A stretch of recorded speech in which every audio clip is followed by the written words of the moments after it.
question. The synthesis of fatty acid begin with. Answer is acetyl coenzyme A. Fatty ആസിഡിന്റെ synthesis start ചെയ്യുന്നത് acetyl coenzyme എയിൽ നിന്നാണ്. ഇത് നടക്കുന്നത് സൈറ്റോപ്ലാസത്തിൽ വെച്ചാണ്. Second question. Most important epimer of glucose is. Answer is galactose. ഗ്ലൂക്കോസിന്റെ ഏറ്റവും ഇമ്പോർട്ടൻ്റ് ആയിട്ടുള്ള എപ്പിമർ ഏതാണ്? ആൻസർ ഗാലക്ടോസ് ആണ്. Third question. Esterification of cholesterol occurs which carbon position? കൊളസ്ട്രോളിന്റെ ഏത് കാർബണിന്റെ പൊസിഷനിൽ വെച്ചിട്ടാണ് എസ്റ്ററിഫിക്കേഷൻ നടക്കുന്നത്? Answer third position. എസ്റ്ററിഫിക്കേഷൻ എന്ന് വെച്ചാൽ ഓർഗാനിക് ആസിഡും ആൽക്കഹോളും ചേർന്നിട്ടാണ് എസ്റ്റർ ഉണ്ടാവുന്നത്. Fourth question. The nitrogenous base not present in DNA structure is? Answer is uracil.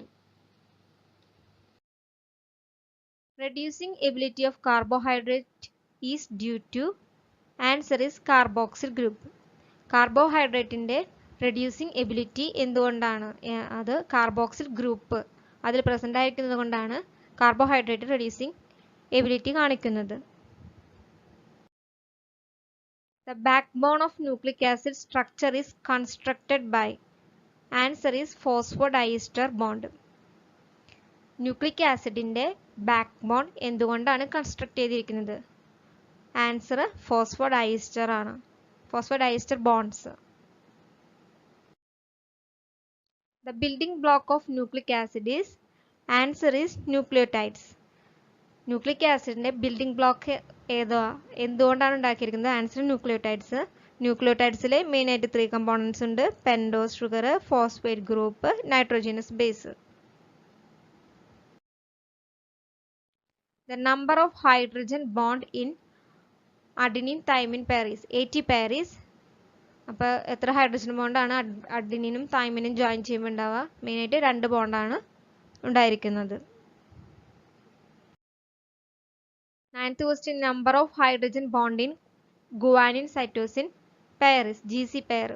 എല്ലാവർക്കും അറിയാം 3 പെയർ ഹൈഡ്രജൻ ബോണ്ടാണ് ഗുവാനിനും സൈറ്റോസിനും തമ്മിൽ ഉണ്ടായിരിക്കുക.